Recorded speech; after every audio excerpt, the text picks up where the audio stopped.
Bonjour, c'est Frédéric. Aujourd'hui, je vais vous parler de la Toyota Celica de première génération, donc de 1970 à 1977.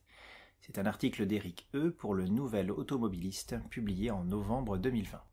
Le célèbre coupé de Toyota a vu le jour il y a plus de 50 ans, et 7 générations se sont succédées pour une commercialisation ininterrompue durant 35 ans. Aujourd'hui, il n'y a plus de Celica au catalogue du numéro 1 japonais.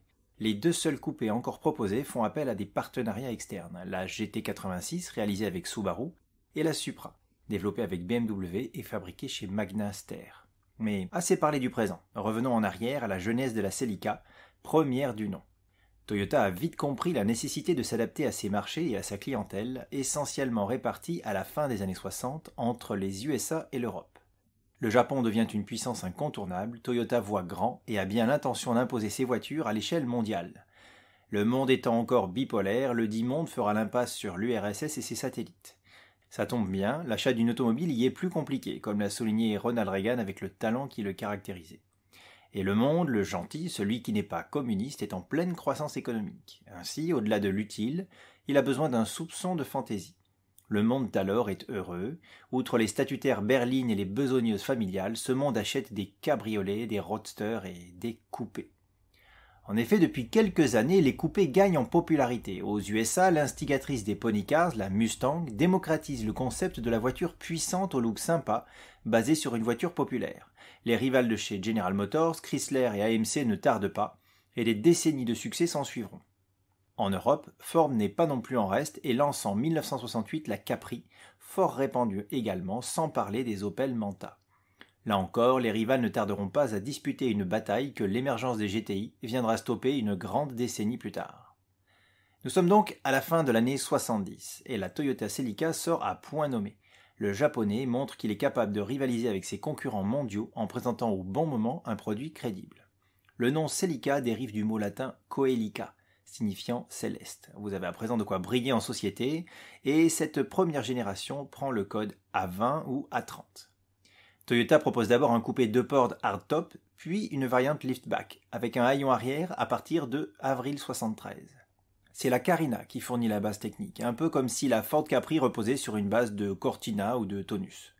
La Celica est ainsi une propulsion à moteur longitudinal motorisé par un 4 cylindres 1,6 litre de 105 puis 115 chevaux, accolé à une boîte manuelle 5 vitesses.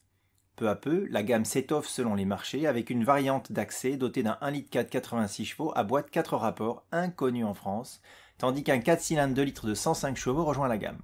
De quoi tutoyer la concurrence en Europe et l'attaquer par le bas aux USA.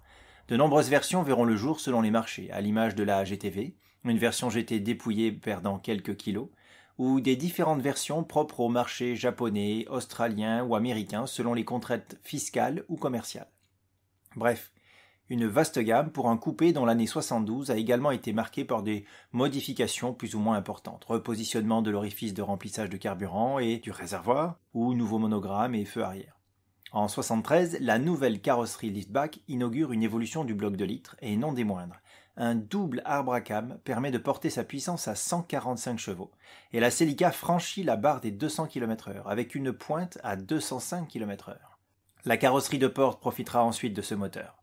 Au Japon, la face avant de la version 2 portes a été harmonisée avec celle de la version liftback en 74, un an avant les autres marchés.